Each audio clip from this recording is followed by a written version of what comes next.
میں آپ کی سمجھاؤں گی. اور ڈاکٹر صاحبہ مجھے یہ بتائیے کہ جب بات ہوتی ہے، چلے ہم پہلی عید کے حوالے سے بات کرتے ہیں آپ ہے نا. سب کو جب انہوں نے شعور کی دنیا میں قدم رکھا تو تب یاد ہوگا نا کہ کس طرح سے وہ دن سیلیبریٹ کیا.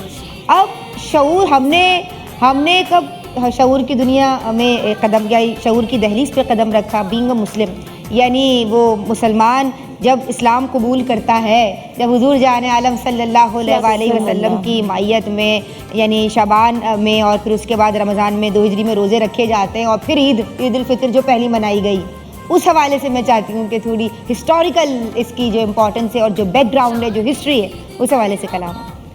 شکریہ ندا. دیکھیں یہ یاد کریں اس دور کو جی، تو مکی دور تھا جو بہت تکلیفوں میں مسلمانوں نے گزارا.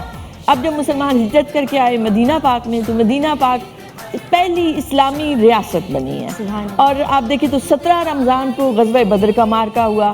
یہ پہلا مارکا تھا جو حق و باطل کے درمیان ہوا. اب 17 رمضان کو یہ ہو رہا ہے تو اباؤٹ 13 ڈیز کے بعد اچھا پہلی عید آتی ہے، عید الفطر. صحیح. یہ 2 ہجری ہے، منگل کا دن ہے، 2 مارچ ہے، 624 عیسوی ہے. اور اس دن پہلا بڑا اجتماع تکبیرات کے ساتھ، احساس تشکر کے ساتھ مسلمان ایسے نکلے گھروں سے. اور چاند جب نکل آتا ہے تو اس کے بعد حکم ہے کہ تکبیرات پڑھو. تو اب یہ پہلی عید چونکہ منائی جا رہی تھی اور حکم یہ تھا کہ کلمہ توحید بلند کرو، تکبیرات کو بلند کرو. اب یہ پہلی دفعہ مسلمان، اب آپ سوچیں مدینہ پاک کی وہ چھوٹی سی بستی ہے، ہر گھر سے مسلمان نکل رہے ہیں اور اونچی آواز سے تکبیرات پڑھتے ہوئے میدان کی طرف جا رہے ہیں. نبی کریم علیہ الصلوۃ والسلام خود موجود ہیں. وہ عید کا دن ہے، وہ عید کی نماز پڑھائی جا رہی ہے. یہ مسلمانوں کی ایک شان، قوت، اتحاد اور اس کا ایک مظہر بن کر آئی عید.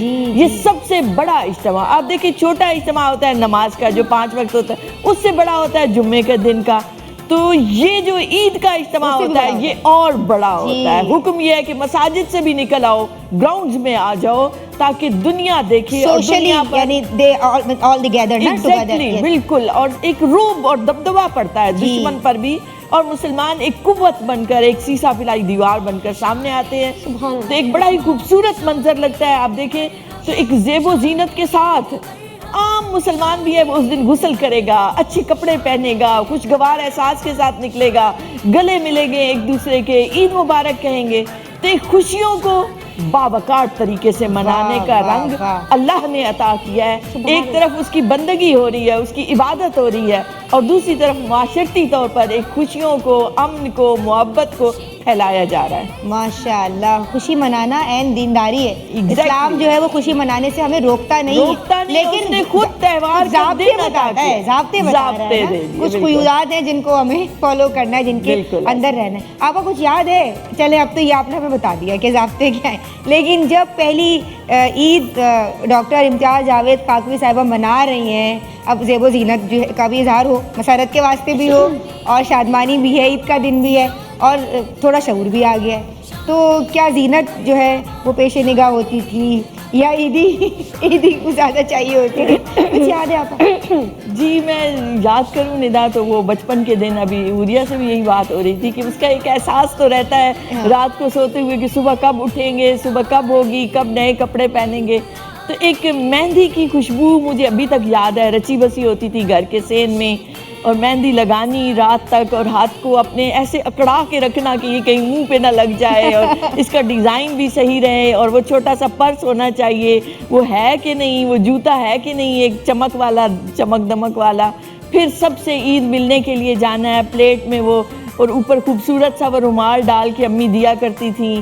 تو سب گھروں میں ایک لے کے جانی ہے اور سب کو عید مبارک کہنا ہے، عیدی جمع کرنی ہے، پھر آ کے بہن بھائیوں نے کاؤنٹ کرنی ہے کہ کس کی زیادہ بنی ہے.